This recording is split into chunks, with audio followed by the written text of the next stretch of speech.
Okay, I'm gonna get right to the point. You probably clicked this video because of the title, and you're curious as to how anybody could find Wrath of the Lich King to be the worst expansion of World of Warcraft.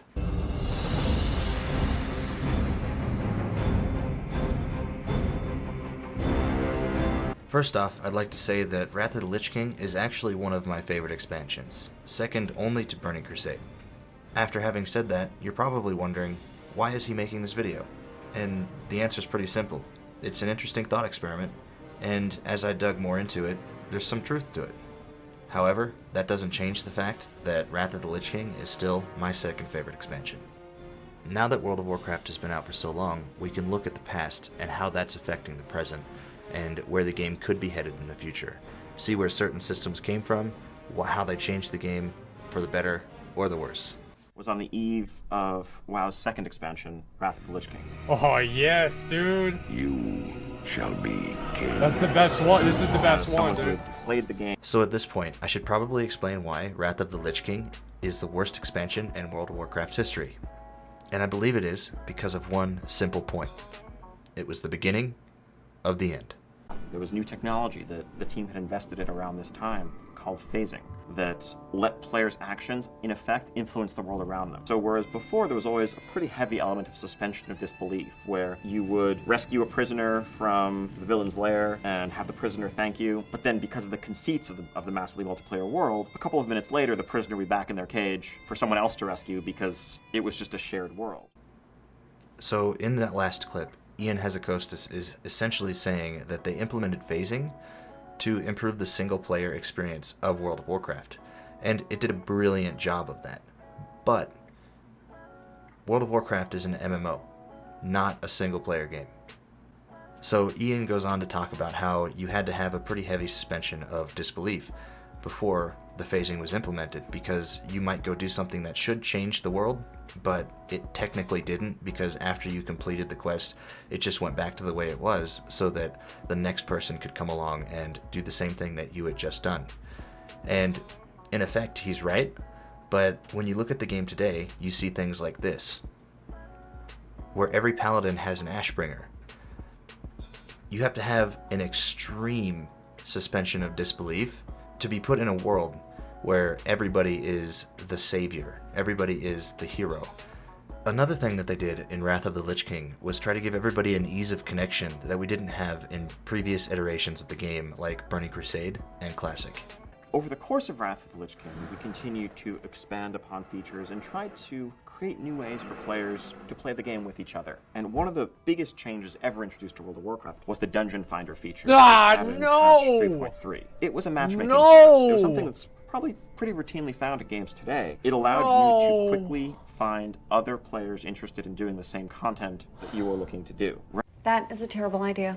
One of your worst. Rather than standing around town looking to manually form a party of adventurers to go into a dungeon, you could just say, I'm a damage dealer looking to do a dungeon, enter yourself into the system, and the game would find you four other players of the right group composition looking to do a dungeon as well, and put you right into the action. We have various character classes in World of Warcraft that occupy different roles. We have tanks, whose job it is to sort of stand up in the... So the Dungeon Finder in World of Warcraft is the perfect example of something that works great on paper, but not so much when you put it into practice.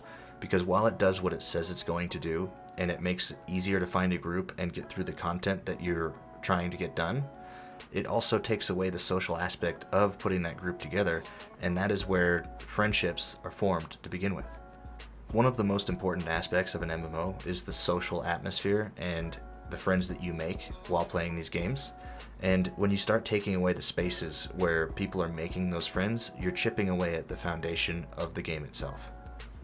The raid finder or looking for raid system that was introduced in our 4.3 Dragons. You're expanding on your worst idea. So that last clip I just showed was obviously from Cataclysm and not from Wrath of the Lich King, but it starts to show how things from Wrath of the Lich King are furthering in the future to slowly strangle the game.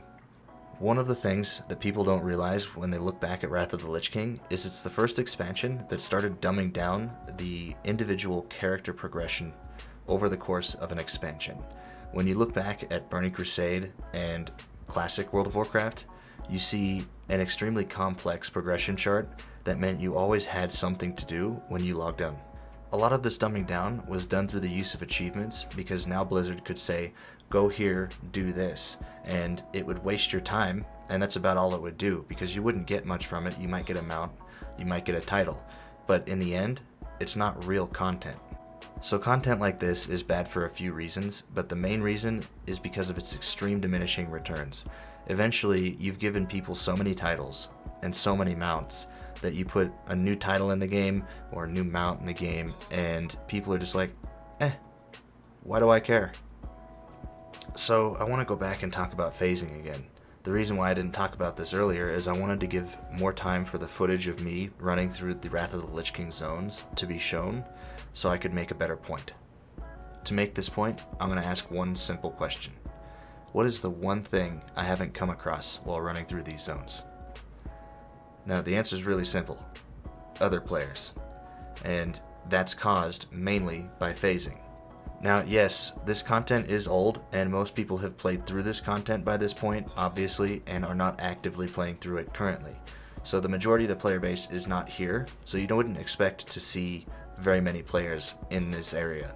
But with the cross-realm phasing and the brand new sharding technology that Blizzard has recently implemented, you would expect to start seeing more players in these areas, because you're combining multiple realms into basically a giant super realm that, what realm you're on doesn't even matter at this point.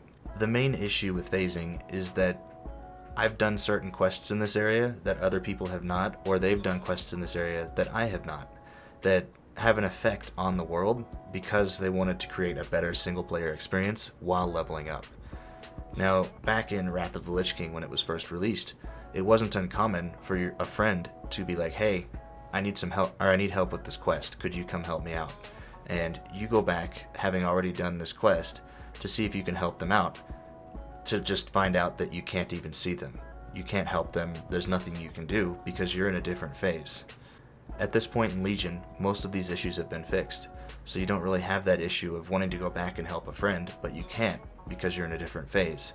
So in a sense, Blizzard has fixed the single player experience in World of Warcraft, but again, as I stated earlier, this is an MMO. I don't play this game for the single player experience. So this footage in the background is some of the earliest footage I have of me playing World of Warcraft back in Burning Crusade. It's right at the end of Burning Crusade, the pre-Wrath event. And you're probably wondering why I'm showing you this, and it's because I think this is the last time in World of Warcraft's history that I personally have seen this many people in one place at one time.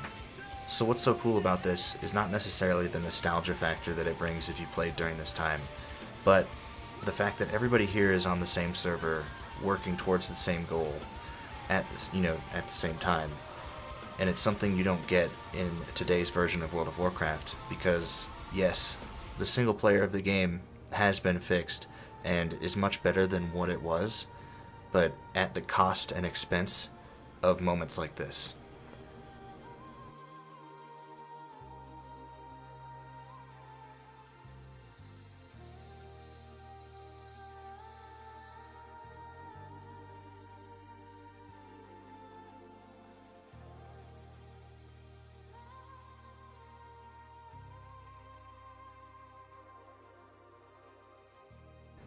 In the end, the phasing that we saw in Wrath of the Lich King eventually led to the cross-realm phasing that we saw later on, and then today in Legion with the sharding technology. Now, while these changes are really good for stability of the actual game, they have caused irreversible damage to the social aspect of World of Warcraft. Overly dramatic fades and video editing aside, I've been talking bad about Blizzard for about 9 minutes now, and I want to bring up something that is actually the community's fault that came into World of Warcraft during Wrath of the Lich King. And yes, as many of you have already probably guessed, what I'm about to talk about is gear score. Gear score is probably one of the worst things, if not the worst thing, that has ever been implemented into the game that wasn't created by Blizzard.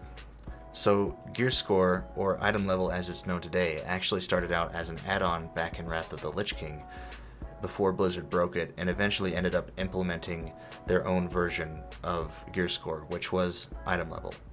Even today in Legion, item level is one of the worst ways of judging a player and what they're actually capable of with their character, because it doesn't take into account itemization and stat priority.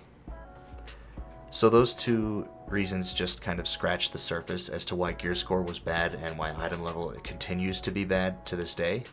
But there are other creators here on YouTube, such as Preach, who have made standalone videos on gear score on its own. And in the interest of time, I'm going to cut back on this one just a little bit. So by now you might be thinking, yeah, sure, whatever. Wrath of the Lich King was still the best expansion because that's where World of Warcraft's sub-numbers peaked.